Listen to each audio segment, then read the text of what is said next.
आज कुछ पार्टियों ने आज भारत बंद का आह्वान किया है और इसी को लेकर चंद्रशेखर आजाद पार्टी के कार्यकर्ताओं ने रैली निकालने के दौरान जमकर हंगामा किया। हाथों में झंडे लेकर भीम आर्मी जिंदाबाद के नारे भी लगाए गए। इसके बाद सभी ने कलेक्टोरेट में राष्ट्रपति के नाम ज्ञापन सौंपा। सुप्रीम कोर्ट के फैसले के विरोध में आज भीम आर्मी चंद्रशेखर आजाद की पार्टी के कार्यकर्ताओं ने कलेक्टर कार्यालय के बाहर जमकर नारेबाजी की। आज सुबह चंद्रशेखर आजाद की पार्टी के कार्यकर्ता हाथों में नीले झंडे लेकर वाहन रैली के रूप में कलेक्टर कार्यालय पहुंचे। यहां सभी ने मिलकर राष्ट्रपति के नाम ज्ञापन सौंपा। ज्ञापन देने के पूर्व पार्टी के कार्यकर्ताओं ने सड़क रोककर जमकर हंगामा किया। कार्यकर्ताओं का कहना है कि सुप्रीम कोर्ट का फैसला वर्ग को बांटने वाला फैसला है।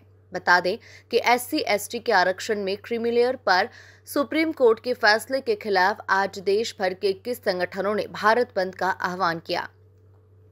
अनुसूचित जाति और अनुसूचित जनजाति के आरक्षण बचाओ संघर्ष समिति ने ये फैसला लिया है। संगठनों को आपत्ति है कि कोर्ट ने कहा कि आरक्षण का फायदा सबसे ज्यादा जरूरतमंद लोगों को मिलना चाहिए। संगठनों ने इस फैसले का विरोध करते हुए कहा कि इससे आरक्षण के सिद्धांतों को नुकसान पहुंचेगा। देखिए, हम लोग भारत बंद को लेकर के कॉल थी पूरे बहुजन समाज की, तो उसी को लेकर के हम आए थे जो सुप्रीम कोर्ट ने सरकार को आदेश दिया है आरक्षण में वर्गीकरण को लेकर के। हमारी मांग यही है कि भाई आपने जो आदेश दिया है उसमें पहले ये विचार विमर्श होना चाहिए था कि भाई जनगणना के आधार पर आप उसको करते कि कितने लोगों को ये रिजर्वेशन का फ़ायदा मिला है, कितने लोगों को नहीं मिल पाया है। आपने बगैर किसी आंकड़े के ये आदेश जारी कर दिया है, तो इससे तो हमारा जो समाज है वो बिखरेगा, उसको आप जो लाभ देना चाहते हो वो नहीं मिलने वाला है।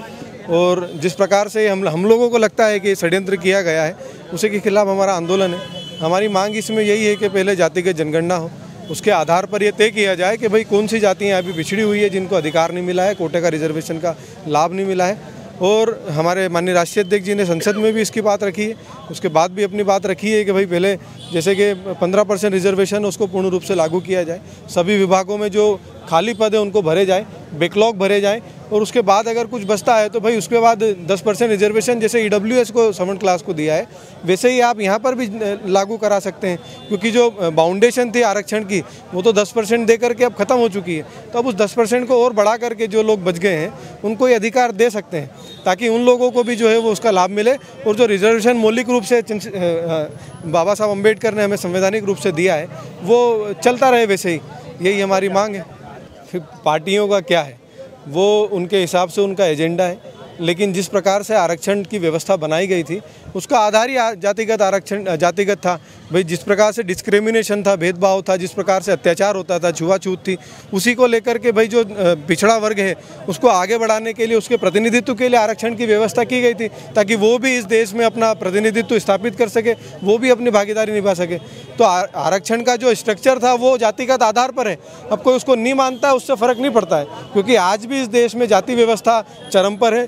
पूरे देश में आप देखते हैं रोज़ कहीं ना कहीं ऐसी घटनाएं होती हैं जो जाति के नाम पर की जाती है। यहीं इसी मध्य प्रदेश के अंदर सीधी जैसी घटना में एक आदिवासी व्यक्ति के ऊपर एक व्यक्ति पेशाब करता है, वो भी जातिगत आधार पर ही किया गया है। तो इसका जो मायना है उसको बदला ना जाए, उसका जो मायना है उसको हमेशा वैसे ही रखा जाए। इंदौर से द नेशन टाइम की रिपोर्ट।